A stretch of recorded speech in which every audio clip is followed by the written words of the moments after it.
मुंबई शहर में मोना नाम की एक चुड़ैल रहती थी। मोना नए जमाने की चुड़ैल थी, पर उसके ख्यालात पुराने जमाने के थे। मोना को नए जमाने के लोगों के ढकोचले बिल्कुल भी पसंद नहीं थे। एक दिन चुड़ैल अपने आप से कहती है, आजकल के लोग गरीबों की मदद करने के बजाय उल्टा सीधा करके अपना पैसा खत्म करते हैं। ना जाने इन्हें लॉन्ग ड्राइव और कैंडल लाइट डिनर करके क्या संतुष्टि मिलती है, पर इनके ढकोचले खत्म करने के लिए और अपना पेट भरने के लिए मुझे कुछ तो करना ही होगा। तभी पेड़ के पास एक लड़का अपने गर्लफ्रेंड को बोलने लगता है, जान, मैं आज तुम्हें बहुत बड़ा सरप्राइज देने वाला हूँ। तुम आज रात पार्क के बाहर चली आना। मैंने तुम्हारे लिए बहुत बड़ा सरप्राइज प्लान करके रखा है, जिसे देखकर तुम्हारी आंखें खुली की खुली रह जाएगी। चंदन ये कहकर अपने गर्लफ्रेंड को लेकर वहाँ से चला जाता है और घर जाकर रात की सरप्राइज की तैयारी करने लगता है। चुड़ैल को रास्ता मिल जाता है, वो कैसे शहरी लोगों को सबक सिखाएगी। रात को चंदन कैंडल लाइट डिनर की सारी तैयारी करके अपनी गर्लफ्रेंड का इंतजार ही करने लगता है। तभी चुड़ैल एक खूबसूरत लड़की का भेष बदलकर चंदन के पास आती है। अरे ओ हैंडसम, क्या मैं आपके पास थोड़ी देर बैठ सकती हूँ? आपका हैंडसम लुक देखकर तो मुझे यहाँ से जाने का दिल ही नहीं कर रहा है। चंदन भी अपने सामने इतनी सुंदर लड़की देखकर खुद को रोक ही नहीं पाता है और उसे बैठने के लिए बोल देता है। अरे मैडम, आप तो सच में किसी अप्सरा से कम नहीं है। आपको देखकर तो मेरा दिल गार्डन गार्डन हो गया। पर आप इतनी रात को यहाँ क्या कर रही हैं? अरे हैंडसम, मैं तो यहाँ तुम्हारा ही इंतजार कर रही हूँ। तुम इतने हैंडसम और गुड लुकिंग हो, पर उस करमजली चुड़ैल के साथ क्यों घूमते हो? तुम्हारे साथ मेरी जैसी कोई अप्सरा ही ठीक है। तुम उस करमजली के साथ घूमते हो, इसी वजह से तुम्हारे दोस्त तुम्हें ज्यादा भाव नहीं देते हैं। पर ऐसी कोई बात नहीं है। मीना तो मेरी सिर्फ एक दोस्त है। मुझे भी आप जैसी ही अप्सरा की तलाश थी, जो मुझे आज मिल गई। आप बताइए, इस कैंडल लाइट डिनर में आप क्या खाना पसंद करेंगी? मैं आपके लिए वही खाना लाऊंगा। अरे ओ 6 फुटिया, तुम्हें ज्यादा चिंता करने की जरूरत नहीं है।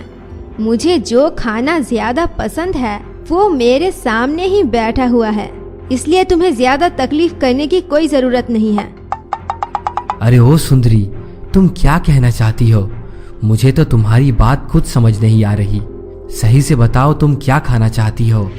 चुड़ैल चंदन की बात सुनते ही अपने असली रूप में आ जाती है। क्यों रे नास पीटे, बंदर जैसी शकल वाले लड़के, घर में क्या बिजली चली गई है जो रास्ते में बैठकर कैंडल लाइट डिनर मना रहा है? तुम शहरी लोगों के 1000 ढकोचले हैं। जब एक गरीब को मदद करने की बात आएगी तो तुम्हारे 1000 नखरे सहने होंगे। अब देख मैं तेरे सारे नखरे कैसे बाहर निकालती हूँ। चंदन तो अपने सामने चुड़ैल को देखकर डर के मारे जोर जोर से रोने लगता है और वहाँ से भागने की कोशिश करने लगता है। अरे बाप रे, दादा रे, ये सुंदर लड़की तो एक चुड़ैल निकली। अब तो ये मुझे कैंडल लाइट डिनर में कच्चा ही चबा जाएगी। अरे ऊपर वाले, मुझे इस चुड़ैल के चंगुल से बचा ले। बहुत दिनों बाद एक शहरी निकम्मा हाथ लगा है। इसके शरीर को तो मैं चबा चबा कर खाऊंगी और इसके सड़े हुए सिर को तो मैं फुटबॉल बनाकर खेलूंगी। तब जाकर अगर ऊपर वाला इन्हें अकल दे। चुड़ैल ये कहकर चंदन को मार देती है और उसके शरीर को खा जाती है।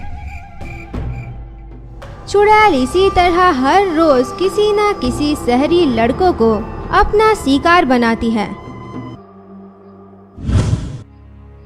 तभी एक दिन महेश और बिरजू नाम के 2 दोस्त पार्टी कर कर घर वापस आ रहे थे। तभी वो लोग देखते हैं रास्ते के बीचों बीच एक सुंदर लड़की खड़ी हुई है और उन दोनों को गाड़ी से निकलकर अपने पास आने के लिए इशारा कर रही है।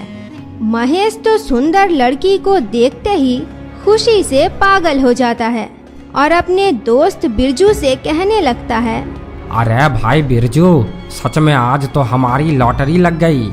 पहले ही हम इतना मस्ती करके घर वापस आ रहे हैं और आज ही रास्ते में एक सुंदर लड़की खड़ी हुई है और वो भी हमें अपने पास बुला रही है। चलो छम्मक छल्लो से जाकर कुछ बातें करते हैं। अरे यार रुक जा, बहुत रात हो गई है। इतनी रात को बीच सड़क पर सुंदर लड़की नहीं चुड़ैल घुमा करती है, इसलिए अपनी मस्ती को कंट्रोल कर और चुपचाप गाड़ी चला, नहीं तो तेरे साथ साथ मुझे भी ना मरना पड़े। अरे ओ ज्ञानी पागल इंसान, तू भूत और चुड़ैलों का आह्वान करते करते लगता है पागल हो गया है। तुझे आम इंसान भी भूत और चुड़ैल दिखाई देते हैं। तू अपनी नसीहत को अपने पास रख। तुझ जैसे पंडित के साथ घूमते घूमते मैं ही ना पागल हो जाऊं।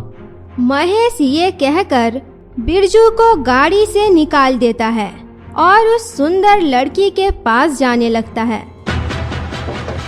अरे ओ छम्मक छल्लो, इतनी रात को तुम सड़क में क्या कर रही हो? क्या तुम्हें मदद की जरूरत है? अरे ओ हैंडसम, मुझे मदद की नहीं, तुम जैसे ही एक राजकुमार की तलाश थी, पर आज तक वो मुझे नहीं मिला। आज तुम में मुझे मेरा राजकुमार मिल गया। तुम चलो, मैं तुम्हें मेरे आशियाने में ले जाती हूँ। चुड़ैल ये कहकर महेश का हाथ पकड़कर जंगल की तरफ ले जाने लगती है। महेश जंगल की तरफ जाता देख सुंदर लड़की से पूछता है, अरे तुम मुझे ये कहाँ लेकर जा रही हो? तुम तो मुझे अपने घर ले जाने की बात कर रही थी, पर इतने घने जंगल में किसका घर हो सकता है? जरूर तुम रास्ता भटक गई हो। वो सुंदर लड़की जब महेश के मुंह से ऐसी बात सुनती है, वो जोर जोर से हंसने लगती है। अरे ओ मेरे सपनों के राजकुमार, तुम इतना डर क्यों रहे हो? मैं तुम्हें एक ऐसी दुनिया में ले जा रही हूँ जिस दुनिया से तुम आने के बारे में सोच ही नहीं सकते। अरे ओ जाने मन, ये तुम क्या कह रही हो? मुझे तुम्हारी बात कुछ समझ नहीं आ रही। जो भी कहना है थोड़ा खुलकर कहो। इतने परेशान क्यों हो रहे हो? थोड़ी देर बाद तुम्हें सब कुछ पता चल जाएगा। चुड़ैल ये कहकर महेश को जंगल की तरफ ले जाने लगती है। इधर बिरजू महेश को उस लड़की के साथ जंगल की तरफ जाता देख समझ जाता है कि वो सुंदर लड़की और कोई नहीं, एक चुड़ैल है और वो महेश को अपना शिकार बनाने वाली है। अरे मैया रे, मुझे तो पूरा विश्वास है वो सुंदर लड़की एक चुड़ैल की है। अगर वो चुड़ैल नहीं होती तो वो जंगल की तरफ महेश को क्यों लेकर जा रही है? मुझे जल्द से जल्द कुछ करना ही होगा, नहीं तो मेरे दोस्त की जान खतरे में पड़ जाएगी। बिरजू ये कहकर मन ही मन मंत्र पढ़ता है और अपने सीखे हुए तंत्र विद्या से एक भूत का आवाहन करने लगता है। कुछ देर तक मंत्र पढ़ने के बाद बिरजू देखता है उसके सामने एक डरावनी शकल वाला भूत खड़ा हुआ है और बहुत ही भयंकर तरीके से उसकी तरफ घूर रहा है। बिरजू अचानक भूत को देखकर डर जाता है, पर कुछ देर बाद खुद को संभालकर बिरजू भूत से कहता है, अरे वो डरावनी शक्ल वाले भूत, तुम मुझे इतनी गंदी तरह से घूरना बंद करो। मैंने तुम्हारा एक जरूरी काम के लिए आवाहन किया है। मेरे दोस्त को एक चुड़ैल सुंदर लड़की के भेष में जंगल की तरफ ले गई है। तुम जल्दी से जाकर उस चुड़ैल से मेरे दोस्त की जान बचाओ। तुम जल्दी जाओ, मैं पीछे पीछे आता हूँ। भूत बिरजू की बात सुनकर वहाँ से गायब हो जाता है और सीधा वहाँ से चुड़ैल के अड्डे में जाकर पहुँचता है, जहाँ पर चुड़ैल पहले से ही महेश को ले जाकर खाने की तैयारी कर रही है। चुड़ैल अपने सामने भूत को देखकर हक्की बक्की रह जाती है।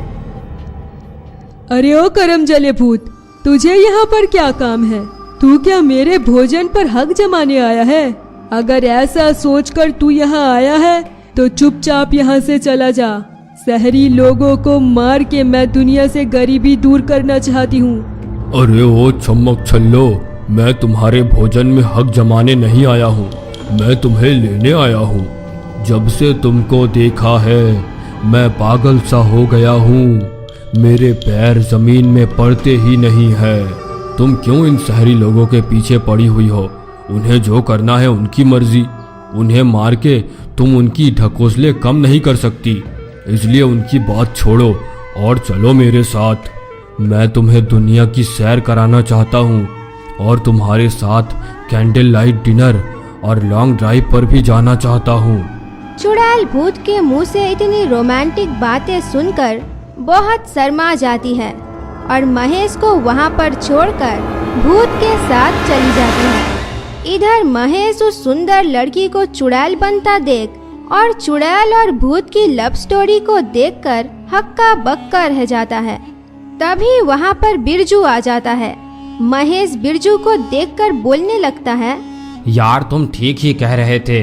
वो सुंदर लड़की एक चुड़ैल की थी।